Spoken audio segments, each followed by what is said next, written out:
Bonjour et bienvenue dans le studio de Yucascopie à Genève. Aujourd'hui, nous allons parler des perspectives d'investissement dans le marché actuel avec Sophia Worm, l'analyste technique à Commerzbank.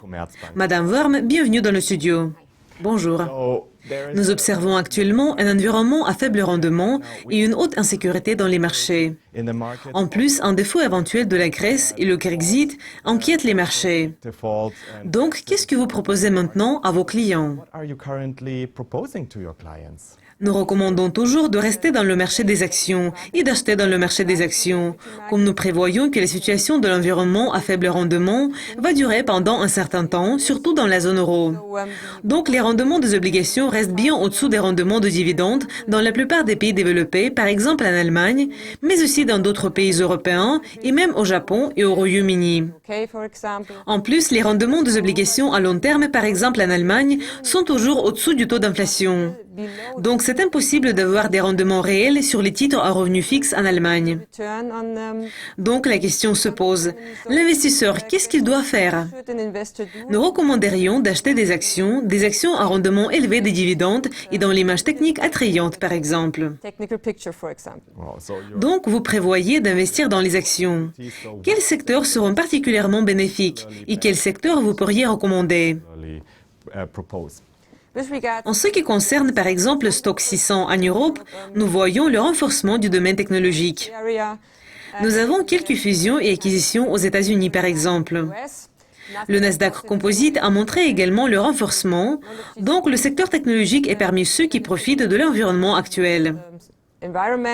D'autre part, nous observons également l'affaiblissement du stock de l'immobilier et du stock de l'assurance qui souffrent du changement qu'on observe dans l'environnement des obligations en Allemagne. Les rendements ont légèrement progressé. Nous observons les discussions sur la hausse des taux aux États-Unis, le programme d'assouplissement quantitatif en Europe et en Asie. Quelles sont vos propositions et recommandations d'investissement sur une base régionale? Pour le moment, considérant les résultats des indices des États-Unis, surtout de S&P 500, nous voyons un ralentissement des marchés des actions. Il y a des résultats mitigés, même si le Nasdaq Composite a de bonnes performances, S&P 500 montre un ralentissement. Le Dow Jones Transportation a abandonné sa tendance haussière à long terme.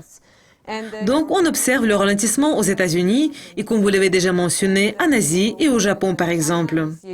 En plus, en Chine, nous voyons l'assouplissement de la politique monétaire et au Japon, il continue le programme d'assouplissement quantitatif. Et cela est reflété dans le marché des actions.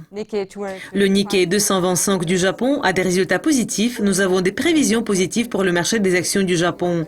Cependant, vous devez également jeter un coup d'œil aux devises. Le yen japonais s'affaiblit. Vous devriez peut-être procéder à une couverture de change. Et en ce qui concerne la Chine, ce serait intéressant de jeter un coup d'œil à Hong Kong. Les indices, par exemple HSI, est sorti de la période du mouvement latéral de quelques années vers le haut avec un signal majeur d'acheter. Et le dernier point, mais pas le moindre, nous avons des prévisions optimistes pour les marchés des actions de l'Europe. La Banque centrale vient de commencer son programme d'assouplissement quantitatif. Et ce serait intéressant de jeter un coup d'œil aux pays du Sud, comme par exemple l'Italie. L'indice de l'Italie FTSE/MIB vient de conclure une période faible de plusieurs années par une légère hausse. Donc cet indice devrait voir une certaine reprise.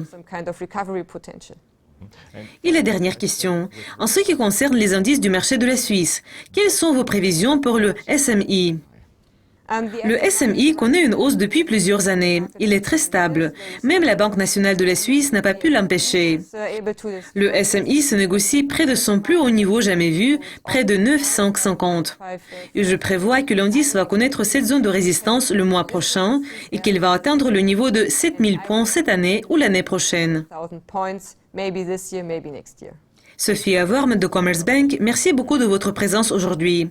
C'était un plaisir. Merci d'être avec nous. Restez à l'écoute de Yucascopie TV pour apprendre les dernières nouvelles et regarder des interviews exclusives. Bonne journée, au revoir.